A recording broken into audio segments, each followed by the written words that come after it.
어떻게 기다리는지 살펴보도록 하죠. 안정환 작가 자리했습니다. 어서 오시죠. 네, 안녕하세요.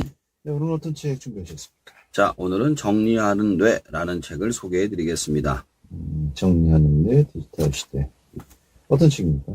자, 이 책을 쉽게 설명하면 정보와 선택 과부하로 뒤엉킨 머릿속과 일상을 정리하는 기술을 알려주는 책이 되겠습니다. 우리의 뇌는 고도로 발달했음에도 불구하고 이 시대의 정보와 물건, 의사결정 과잉 상황이 버거워합니다. 이런 인지 과부하 증상은 우리의 머릿속도 주변 환경도 산만한 결과로 이어진다고 합니다. 그는 인지 과부하 시대에 정보와 생각과 주변 환경을 정리하고 효율적으로 의사결정할 수 있는 관건은 바로 뇌의 작동 방식을 이해하고 그에 맞춰 정리하는 습관임을 강조합니다.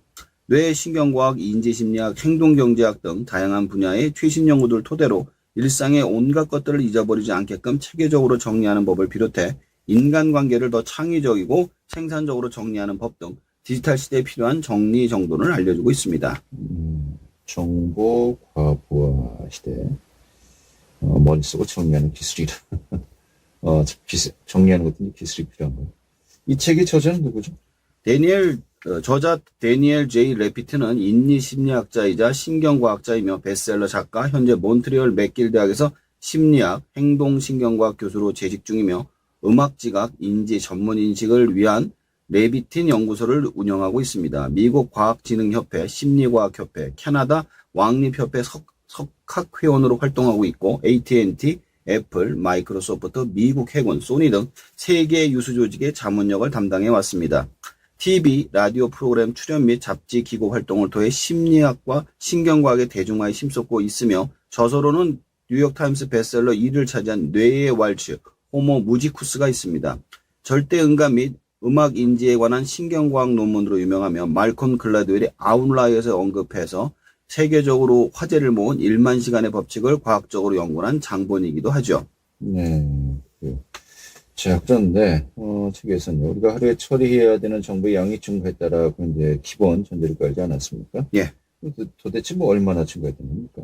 2011년 미국인이 하루에 처리하는 정보량은 1981년에 비해서 5배나 많고 그 양은 신문 175부에 이른다고 합니다.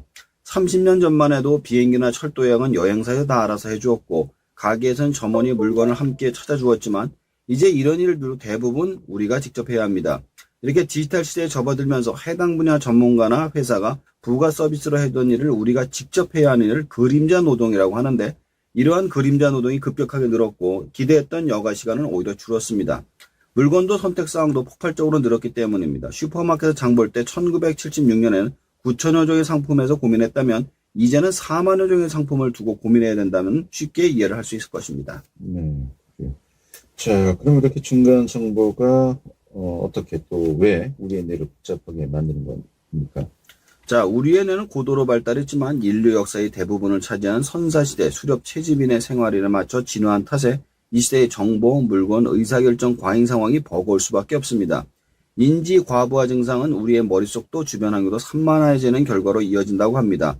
가정과 사무실 곳곳에 잡동사니가 무질서하게 쌓이고 중요한 물건은 어디 두었는지 깜빡하고 엉터리 정보에 현혹되고 중요한 의사결정 과정에서 오류와 실수를 범하게 된다는 것이죠.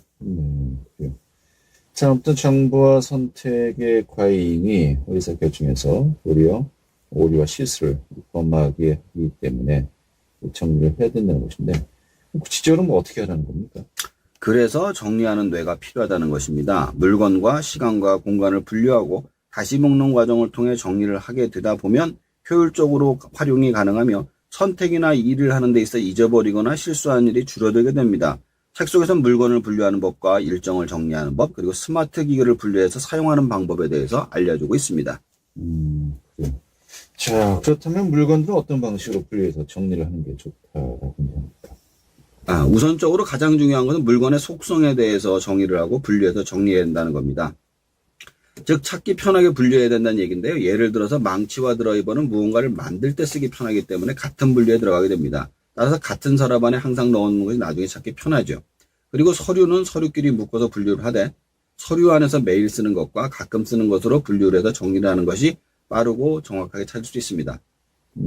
그리고 이것저것 정리하다 보면 분류가 안 되는 잡동사니가 있지 않습니까? 그런 잡동사니를 넣을 수 있는 공간이나 상자를 따로 만들어서 분류하는 형태를 만들되 그 안에 잡동사항이 점점 커지면 그걸 다시 분류해서 확장하는 방식으로 하면 쉽게 정리를 할 수 있다고 합니다. 알겠습니다. 자, 다음으로 일정에 따라서 분류하는 방식도 소개해 주시죠. 자, 우리가 현대 시대에서 선택장애에 걸리는 이유는 너무 많은 선택을 한순간에 해야만 하기 때문입니다. 근데 선택을 시간을 나누어서 집중해서 천천히 한다면 얼마든지 합리적인 선택을 할 수 있게 됩니다. 예를 들어서 아침에 출근할 때 물건을 챙길 생각이면 바쁘기 때문에 생각이 안 나죠.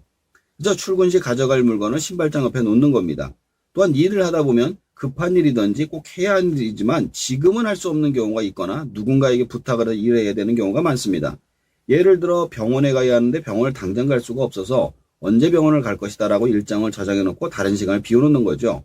또한 어떤 물건을 꼭 사야 되거나 물건을 고쳐야 할 때도 일정을 먼저 만들어서 하게 되면 보다 쉽게 일을 진행할 수 있습니다. 그냥 생각나는 대로 일을 하다간 다 잊어버려서 아무것도 할 수 없게 될 때가 엄청 많기 때문에 이런 식으로 일과 물건을 일정에 맞춰서 진행을 하다 보면 쉽게 시간과 물건을 정리해서 사용할 수 있습니다. 예. 자, 또 요즘 뭐 스마트 기기의 활용법에 대해서도 다른 내용이 있는데요. 예. 어떤 방식으로 활용해야 한다 이렇게 설명을 하고 있습니까? 요즘 스마트 기기가 워낙에 많은 기능이 탑재되어 있다 보니까 다 섞어서 쓰는 경우가 많습니다.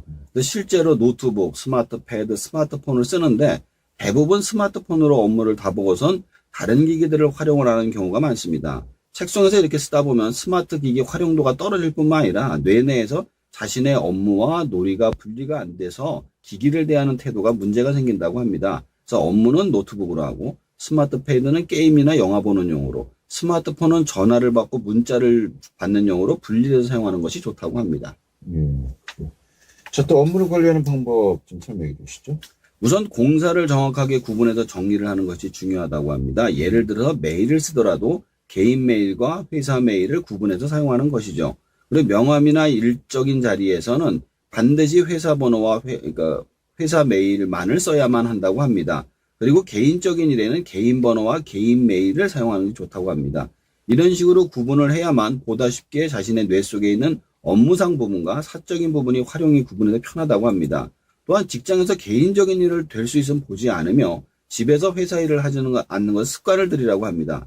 이렇게 하지 않으면 굉장히 많은 정보가 섞여서 뇌가 정리하기 힘들어져서 쉽게 번아웃 될 수 있다고 이야기합니다. 그렇군요. 좀 이 책이 총평을 해본다면요? 이 책이 2015년에 나온 책인데 요즘 역주행을 한다고 해서 가지고 나왔습니다.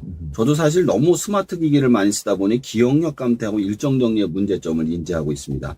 이 책에서 자세하게 설명을 해주고 저 자신도 쓰는 방법도 나와 있어서 굉장히 재밌었습니다. 근데 이 책에서 나오는 말이지만 가장 확실한 정리 방법은 일단 들어오는 정보의 양을 줄이는 게 최선이라는 사실을 이야기해주고 있어요.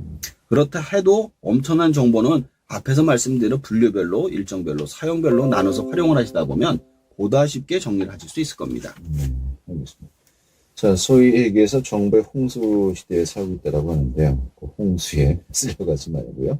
좀 정리를 해야 될 것 같습니다. 네, 오늘 잘 들었습니다. 감사합니다. 네.